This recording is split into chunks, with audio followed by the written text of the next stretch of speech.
say, what are we hoping to achieve? And then do some measurement to figure out, did we do that?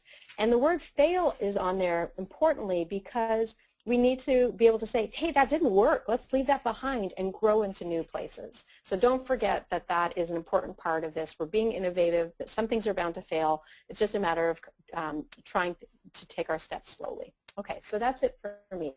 Thanks so much. Susanna, thank you so very much for your presentation. It's gratefully appreciated. Casey Sanchez has had her hand up for just a little while, so I'm just going to open Casey's unmute Casey's, I'm going to try and unmute Casey's mic just to see if we can, see if she has any question. Casey, you had your hand up. Did you have a question directly for Susanna? Casey? Okay. I don't think Casey's there, so I'll mute her again. Because of timing, I am now going to jump right into Larry and Keith, and we will open it up to a more fulsome discussion. But please continue to have your questions come through the question or the chat, and we'll do our very best to respond to everything that we receive. So I'd like to welcome Larry Schooler. Larry is the first community engagement consultant for the City of Austin, Texas, working with dozens of departments on lots of public participation processes. He is also president of IAP2 USA, at least until the end of 2013, and a proud husband and father of one son with a second one on the way in May 2014. Congratulations, Larry. And now Keith Reeves. Keith is the station manager for the City of Austin, Texas, Channel 6. In his work running the city's government TV channel, Keith has incorporated TV and video technology for engagement. In moving from primarily covering council and committee proceedings to providing diverse programming, Channel 6 has won countless state, national awards and nominations. In 2011, Keith received the Brian Wilson Memorial Award for his contribution to government, TV in his community from the National Association of Telecommunications Officers and Advisors. Keith and Larry, over to you. Thank you so much, Amelia, and it's sort of funny sometimes for me to hear Keith's biography because he's, you know, my unassuming pal Keith around the corner here at the office, and he turns out to be a national superstar in the field of public access television programming, so much so that he just came back today with a Lone Star Emmy Award for one of the productions that his team put together. So I'm very pleased to be on the line with him today and to involve him in the work of IAP2 to sort of show how television has specifically enhanced our ability to do community engagement. So the only thing I want to say before handing things over to Keith and hopefully to show some video on Keith's screen is to say that Keith and I have really approached the use of public access television as a community engagement tool in about 3 or more different ways. One of them is by producing short videos that become introductory overview segments for the public to use as they get involved in a process. So either they're shown in a loop at a community meeting or they're uploaded to our YouTube site and shared across social media and other means to kind of educate people about what we're asking them to tell us. Another way is through the televising of live community meetings with ways for people to participate even if they're not physically in the room. And then a third is through a very creative, almost sitcom or TV drama type format in which we create incredibly interesting productions that people watch almost like they would watch you know, Grey's Anatomy or something, but get involved in a city issue and learn more about it and build awareness and find ways to get involved in it. So there's lots of different ways that the TV is being harvested that I'd like for us to talk about today, and I'll hand things over to Keith to talk more about what Channel 6 has been doing.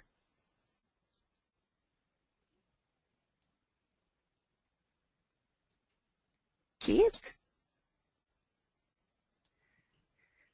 Larry, we're having a bit of trouble with Keith at the moment.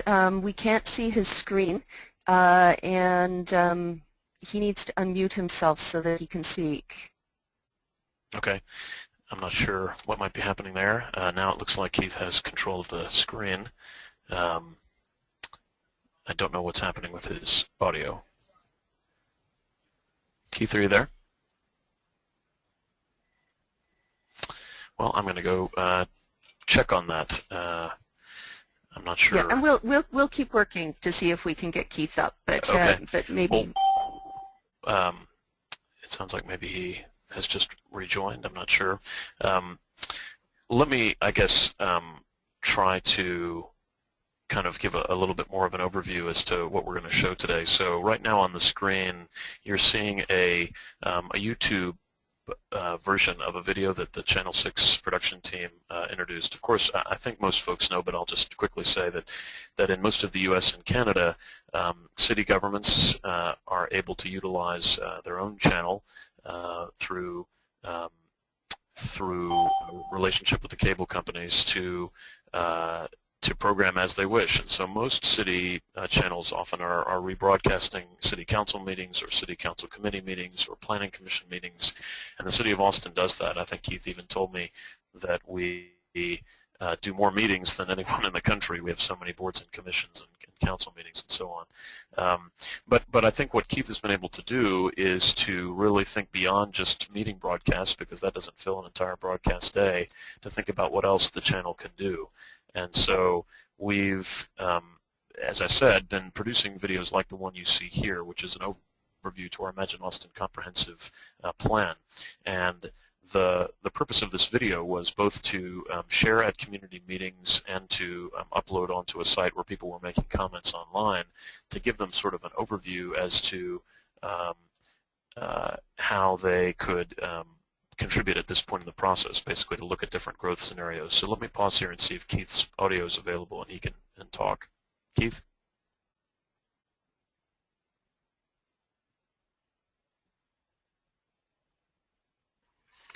Hey Larry, it's Amelia. We're still trying to work with Keith. Keith is actually on the phone, and that may be part of the problem. He can hear you, and he's trying to talk, but we're still having issues. Okay. So we're going to have to ask you to keep going. Okay, I will. Keith, why don't you go ahead and roll the video, and so folks won't necessarily see, but there is closed captioning. So as you can see, there's this this crazy guy doing the narration, but this is essentially a produced video in our studio here at City Hall, in which we asked people to look at different growth scenarios for the future of Austin. Austin is projected to double in population in the next 30 years, and so we wanted to get the public's input on how that growth should continue. And so essentially what I did here was to depict on screen what might have otherwise been depicted in a PowerPoint presentation. And so the public is going to see in this short video a couple of different growth scenarios. So this is sort of the current trend of how the city is growing. And then here in a few seconds you'll see a depiction of kind of different possible growth scenarios that we want the public to review. And by the way, these growth scenarios came out of public input in and of itself. So the nice thing about this is that rather than folks coming to the meeting late, missing a key part of the presentation, or the staff person missing a key point and leaving something out for some participants, in this way you can really make the meeting time and meeting opportunity that much more flexible. You essentially can greet people at whatever time they're available, and they come to the meeting and just watch the video in a continuous loop. So if you think about like a museum exhibit, you'll come to the museum and they'll say, oh, please watch our video before you go through the exhibit. It's a similar concept here. And what's nice is that if someone has questions after watching the video, there's still staff there, but we minimize the time that they have to spend sort of passively listening and maximize the time they can be actively participating. And again, this also enables folks to participate to some degree more easily online, because they've got this introductory guide, this 101 guide, to understand how things work. So that's kind of the use of the video there in the first case. Let's Keith, let's move to the plastic bag meeting. So before we show this video, let me just explain what's going on here. We had a plastic and paper bag ordinance that we were looking at here in Austin, a way to reduce the number of plastic and paper bags going to the landfill. And since this was such an important citywide issue, what we decided to do was televise a community meeting and then make it possible for people to participate over the phone and via text message. And so as you can see on the screen here, people were able to call in and use a code and then participate in real time in the conversation. And they could be heard in the council chamber and then brought out over to the broadcast or the webcast. So what that enabled us to do is to reach a much larger audience than the audience that was willing to schlep to City Hall during during rush hour to participate. Keith, we can roll the video now, so folks won't be able to hear this, but what's happening here is that I'm asking for our call screener to let me know who's on the line, and that call screener lets me know, and then I cue the person without any sort of clicker or anything else. And through the use of a special telephone town hall technology, we then integrated the caller directly into the conversation, and that person was then able to be heard. So what I'll do is I'll paste the link to this forum into the chat window screen, and so folks are free to pull things up at their own convenience. The time should be at around 44 minutes of the second clip to hear sort of the caller example. So right now, a caller was speaking during the portion of the meeting here, and everyone in the chamber could hear it, everyone watching at home could hear it. And then we paired this with the Poll Everywhere text message-based polling system that I know folks are familiar with if they came to our conference. And so if someone was saying, Keith, actually, if we can jump to, or maybe I can just share my screen here for just a minute, Amelia and Drew. I can show kind of the text message-based component of this, which I'm sure most folks are familiar with.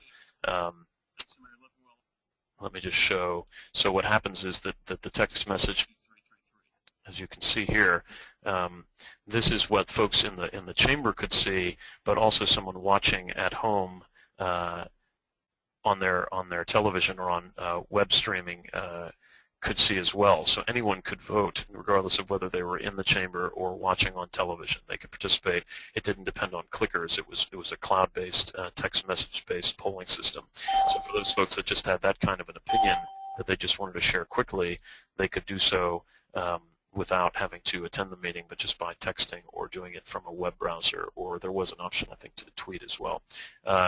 Keith, are you? Larry? Keith, okay, he's there. Yes, go ahead, Amelia. Go ahead. Sorry, we have something else playing in the background. Sorry, please continue. We're trying to see what we can do. Okay. I don't know if that's something I'm playing or not, but anyway, so that's the example of kind of the live meeting. Keith, are you there? Yeah, this is Keith. Can you hear me? Oh, great. Fantastic. Okay. So Keith's there. Keith, let's see if we can share Keith's screen. I know we're kind of probably running a little short on time, but... Are you ready to go to Dare to Go Zero, Larry? Yeah, let's go to the Dare to Go Zero clip. So I'll hand it over to Keith from here. Okay. So the City of Austin has a goal to be a zero-waste city. So our residents had never heard this term before, and we anticipated that they would think it sounds kind of crazy to have zero waste. So, you know, instead of having our staff or city council tell the public that, you know, this is important and you should buy into this issue because, you know, the city says it's important, we wanted to show how an average sample of Austin families would do when challenged with becoming a zero-waste household. So I'm just going to show you the promo for the show that we created, and that'll give us a good setup. Do you think you can teach me how to recycle? 5 weeks. Why do you care? It's just recycling. One goal. We weren't sure if it was going to work. Who will come out victorious? Hopefully it's you, not me, if somebody has to go home. So what exactly is zero waste? Tune in to watch these 4 families go head-to-head as they work to reduce, reuse, recycle, and rethink their way to a zero-waste lifestyle. A new episode of Dare to Go Zero airs this Friday at 7 p.m. on the City of Austin Channel 6 or online at austinrecycles.com. So we worked with our Austin Resource Recovery Department to come up with a way that would we could see our residents having an experience and see them realize that zero waste is actually not that hard. So it just seemed more genuine when you're seeing the residents do it. And we had a really good response from public and media. This is something you typically wouldn't think of with government television. You typically think of just public meetings and news conferences, which Larry alluded to earlier. We do televise the most meetings of any city in the country, and we're very proud of that because that gives us open government. transparency in our government. But shows like Dare to Go Zero give us an opportunity to, we're trying to tell the stories from our residents' point of view. How are they experiencing it? So that was a pretty successful. Yeah, Go ahead. Yeah, no, I was just going to add that this is kind of a whole different way for people to engage. I mean, I think one thing that's important to keep in mind is that I think engagement needs to be certainly continually defined as being more than just a conversation with the public, but also a way to provide them with information and awareness building so that they can be partners in what we are doing rather than just asking for input on how we should do something. So this really was an example of empowering folks to take action themselves, but not necessarily take input on the zero waste plan, which we did at other times. But this television show really was a great way to watch and then take action yourself. Keith, can we very quickly try to go back to that plastic bag clip from the second one at about 44? And just show people. Snag equipment. Yeah, so it'll be at about 44 or so when that man stops speaking, and then you'll hear the caller. So I just wanted to kind of show folks it's really a nice sort of seamless audio transition. There we go. So just a little bit ahead. Can you hear that? Attic. We also use cloth bags. Yes, I can hear that. At the grocery store, but we do that all by choice. So we'll just play this short clip and then move on. As the gentleman said a while ago, he's not seeing here anymore, of us left. I think that forcing people to do those kind of things is not the correct thing to do, and I object to it. Thank you. Thank you very much, sir. Michael, I think we have somebody on the phone that wants to make a comment. Yes, we have Sean on the line, and for Sean, we have comments available only. Sean, are you there? Sean, are you on the line? Yes. Okay, go ahead. My comment is that, I'm just like several people in the city who participate and recycle, tries to be conscious of my footprint. But I do have a concern, like Bob has stated, that litter has increased in the city, but I also have concerns for my daughter and the aspect of how are we going to, I am a proponent of the bag ban. So Keith, we can stop it there.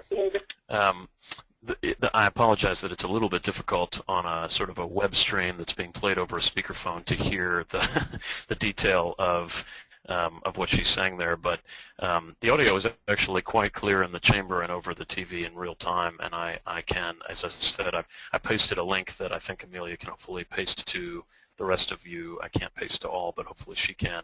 That gives you the live video playback. But as you can imagine, and maybe Keith can chime in before we hand things back to the next presenter, I think what we're about is just enabling the entire population of Austin to participate, to use our television channel as a conduit for them to do so. And so by virtue of having such great TV technology, I mean, it's basically a TV studio there in the council chambers. We really can produce a high-quality broadcast that people can watch and then be a part of remotely. Keith, any additional comment there? No, other than, we use those videos in a variety of ways. We play them on air. The Imagine Austin thing that Larry started with, we used as a part of an online tool for people who didn't want to go to a public meeting. They could just go to their computer and watch that video and then do this exercise on helping, plan the future of Austin's development. And they also had it in a meeting in a box that they could check out and do it with their, neighborhood association or family or, friends. So, we always try to, when we get a request for a video like that, we try to get it, out there as much as possible rather than just producing it for a single event. Yeah, the last comment I'll make, I know we're definitely over time, is just that, I think for me technology is really a broad definition and goes to include the online and internet-based tools as well as something as basic as television and telephone. And I think that, when you look at studies of access, internet access continues to be good but not universal. Phone access tends to be very widespread. Television, I think, whether it's a regular TV or a computer-based TV or other means, still is pretty widespread. And so by harnessing those channels, you really get a lot broader bandwidth around who's participating. And I should say also that typically with this telephone-based system, you can dial out to tens of thousands, even hundreds of thousands of telephones proactively, so that you're not just putting a phone number out to ask people to call, but you're actually able to call a large random sample of your population and then get a great cross-section of your community into the conversation. So I'll stop there, and with thanks to you all for your patience. Thanks so much, Larry and Keith. And we love technology, and Keith, thank you for your patience in getting on. So that was terrific. I just want to answer one real quick question. We've had a number of people ask whether or not this webinar is going to be available after today, and it will be. And the webinar will incorporate the PowerPoint presentations that our presenters are using. So I wanted to answer that really quickly. I do have a number of other questions that are now actually on the screen, but because of timing, I would like to move over to Sharon so that Sharon can present, and we'll come back to answering those questions immediately after Sharon has presented. So my apologies, lots to hear, lots to see, so thank you for your patience. Sharon is a pragmatic provocateur and moderator, Alberta Land Use Knowledge Network, creating an innovative online community conversation and learning experience is one way that Sharon helps government, public, and nonprofit organizations in a world of big change to transcend normal by design. Sharon will share how to create diverse online communities that engage in conversations that are complex, controversial, and full of opportunity. Sharon, over to you.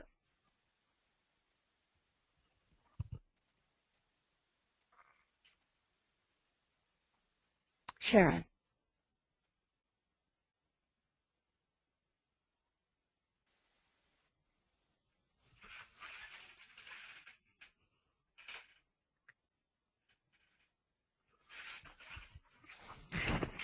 Just a sec, everybody. Along with technology, now we're having some troubles getting Sharon online, but we will continue to work on that.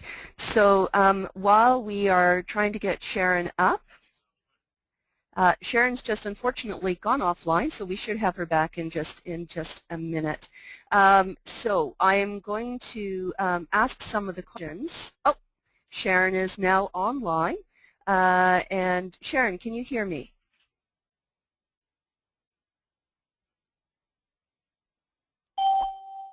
Sharon.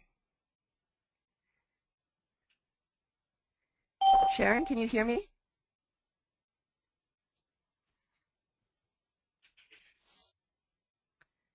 The sound is really breaking up for me, and so I'm hoping that my sound back out is working smoothly. Yes, we can hear you now, Sharon. Now? Thank you. Okay. Yep. I'm involved with this Urban Agriculture and Local Foods project, which is a public online conversation and learning experience that we've designed that's hosted, by the Alberta Land Use Knowledge Network, whose mandate is moving knowledge into practice. And so they're coming not directly from the public participation world, but it does cross over into a potential tool for public participation in policy decisions. So I'm very appreciative of hearing Larry and Keith's story and Susanna, because it certainly gives us some more information to think from. Also, before I go on, there is a background document that just gives the content for each of the slides that Amelia will post after the webinar, so you'll be able to get more detail. I'm trying to keep my presentations to a Zen presentation style, and so work goes forward. Now, how do I get this to move?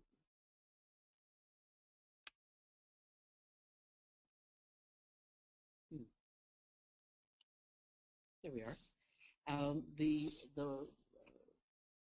model that we've taken is inspired by the MOOCs, massive open online courses, and I'll speak to those that concept a little bit later. The key, though, is that this conversation about urban agriculture is going on over 4 weeks, and there are 4 lenses that we're using to talk about urban agriculture. One is the economic lens. What happens if you think about and talk about urban agriculture purely through an economics issue? The second week is social or social dynamics, and so explores, and that's the week that we're involved with right now. It explores what you learn about social dynamics and the outcomes and benefits of the social dynamic benefits Sharon? through using urban agriculture and local foods. One of the challenges,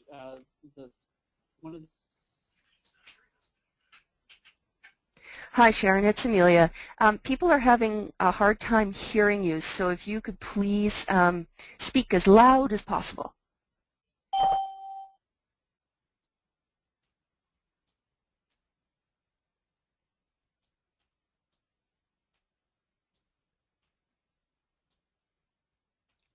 Sharon?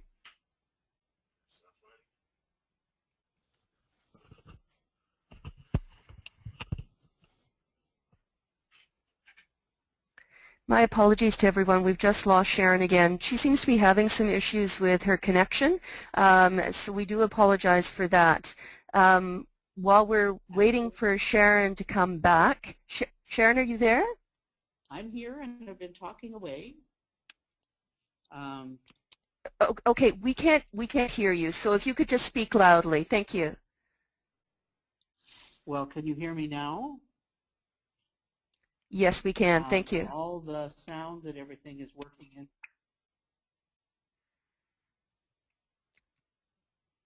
in. The approach that we've taken is to create some structure to the conversation, but it's not too tight, so that there's opportunity for emergence. And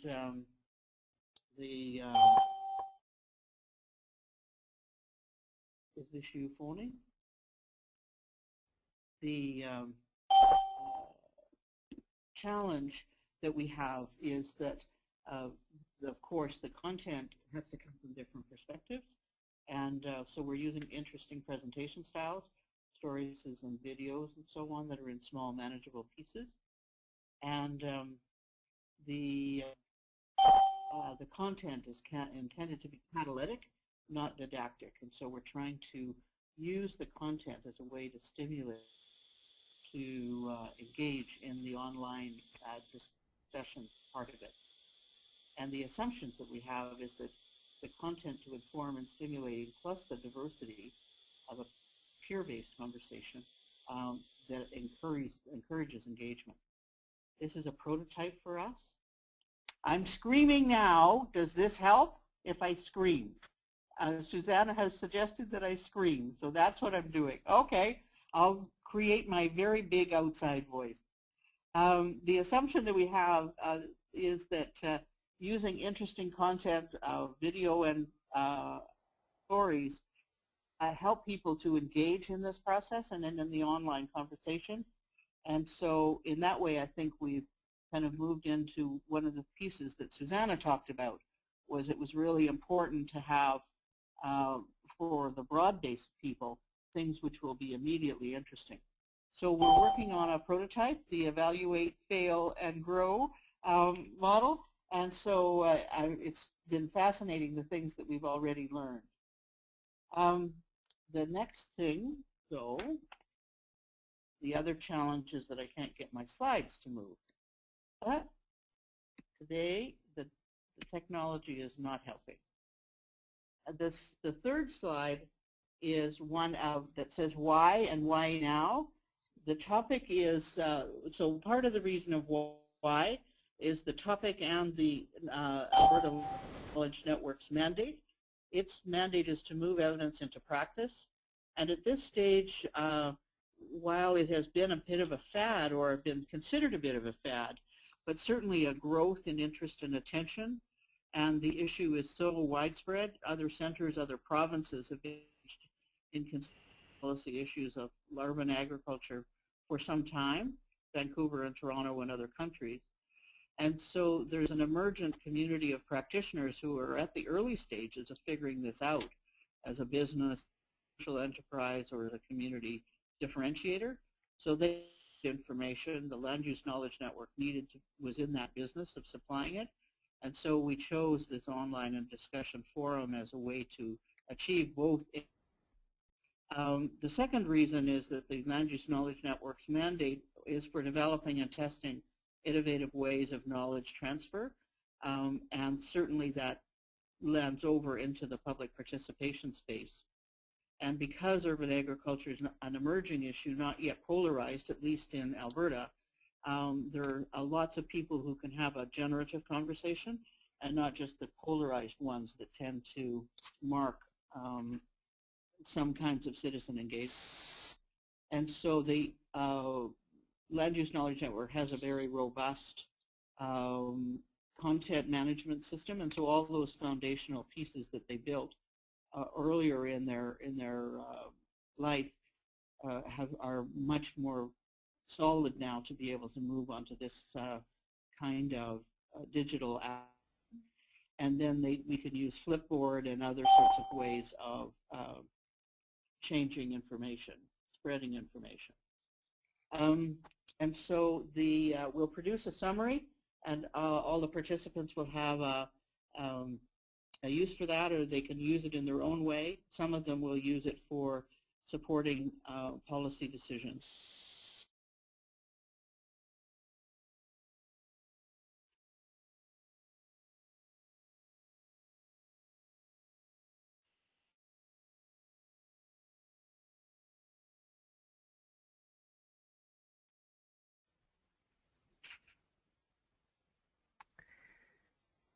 Hello, everybody. It appears that we have lost Sharon again. So I'm not sure if anyone else is having an issue with no sound.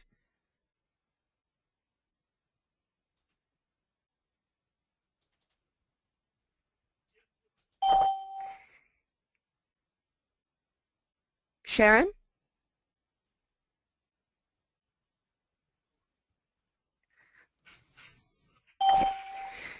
So I am going to move on to the questions at the moment, seeing as we appear to have lost Sharon. We will make sure that Sharon's presentation gets put up online. The only thing that I'll talk about and we will make sure that Sharon's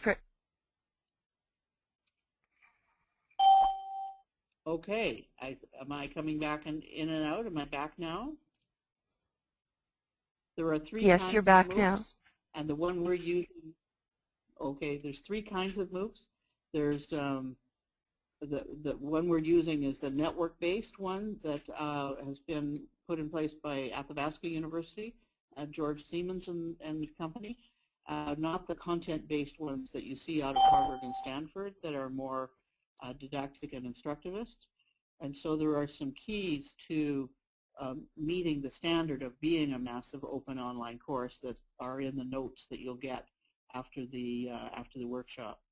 So where we're at now is 1 week is complete. We have 311 registrants, I think, as of this morning, and that keeps growing. So I think we're seeing a bit of a ripple effect that people who come on have enjoyed their engagement, and so they tell their friends. There's more information available both on the network itself and on people who, if you want to follow up with them, and those are in the notes that you'll get at the end of the presentation. And if you want to register and participate in the conversation yourself, if urban agriculture and local foods is an interest area to you, then try growinginsights.ca, and you should be able to get your way to the registration place from there. And thank you very much, and look forward. Thanks so much, Sharon. And again, our apologies for some of the issues with technology. We are going to turn now to some of the questions we've been receiving from the audience, but I do want to let everyone know that we will make all of the presentations available at the webinar site. So thank you for your patience with that. One of the questions that we've received from Audra Thomas, who's now left, is that the technology isn't helping. Touché. I think today's webinar illustrates the downside related to implementing technological-based solutions. This is particularly a challenge or a barrier when projects necessitate accurate execution. Any response from either any of our presenters at the moment to that comment?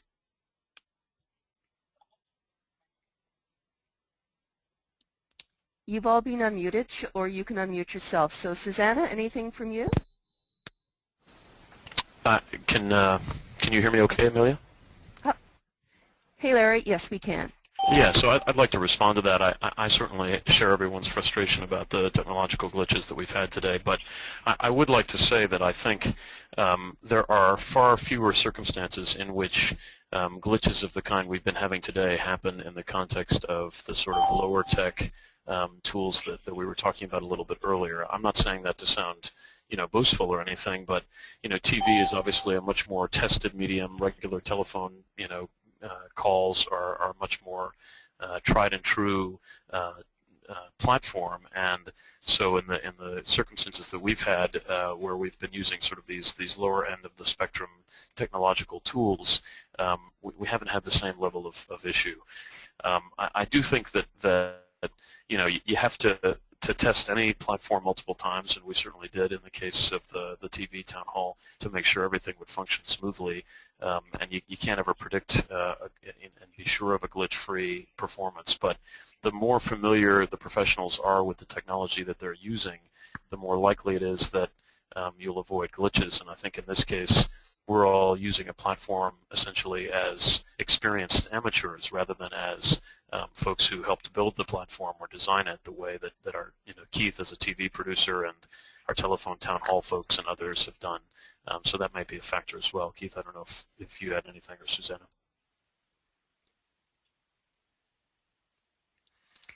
So, Susanna, I think you've joined as well. Do you have any comments on that? The question was regarding using technology, seeing as glitches do happen.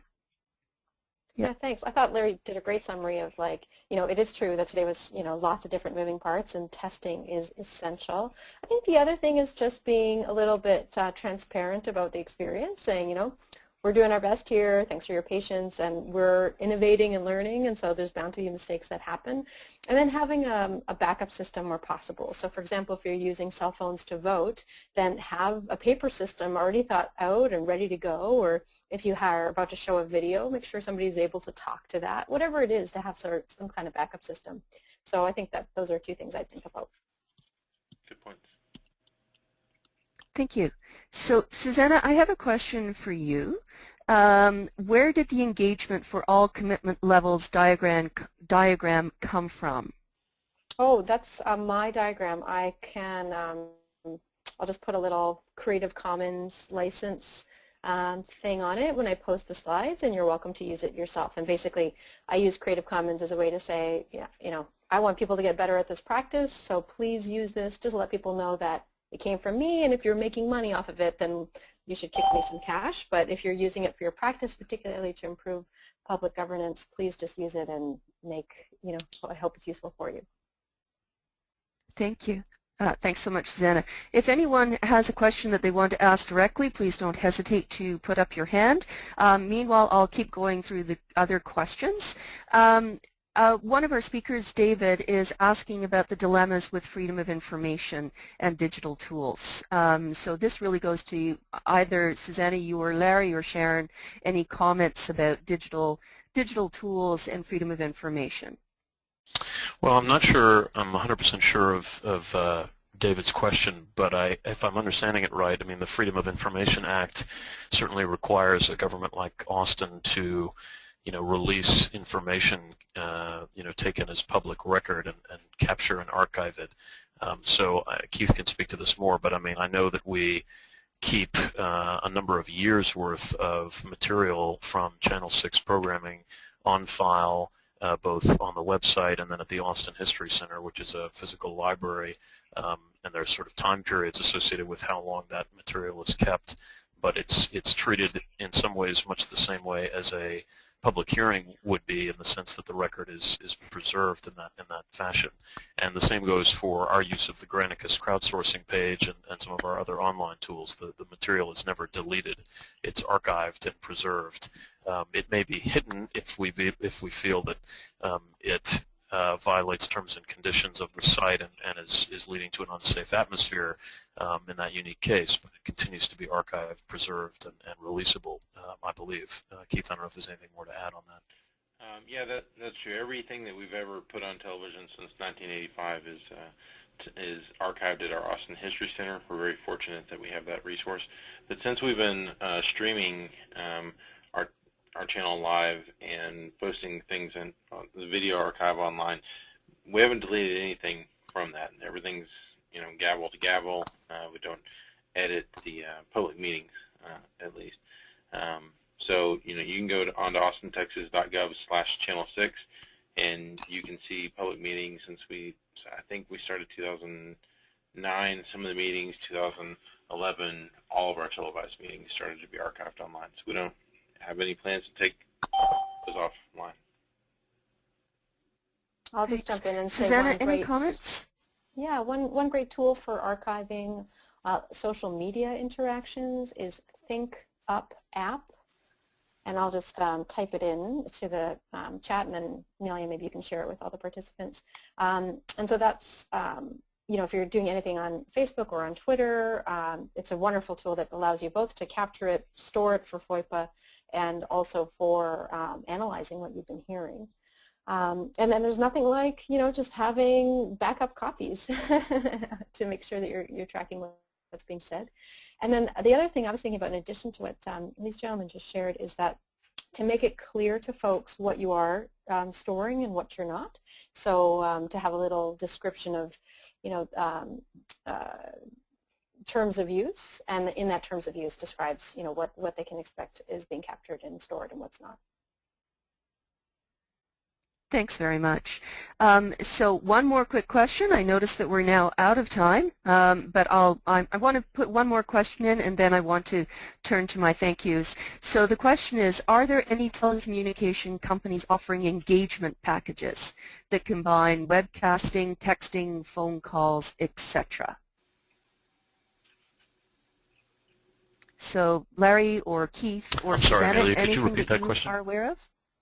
Yes. Are there any telecommunications companies offering engagement packages that combine webcasting, texting, phone calls, etc.?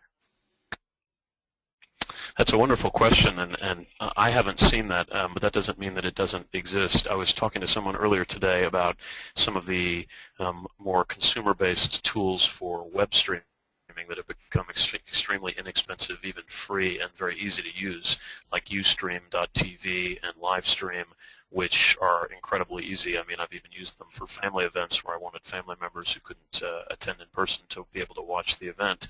And those do certainly combine a chat-based tool, but that's really all in an online interface.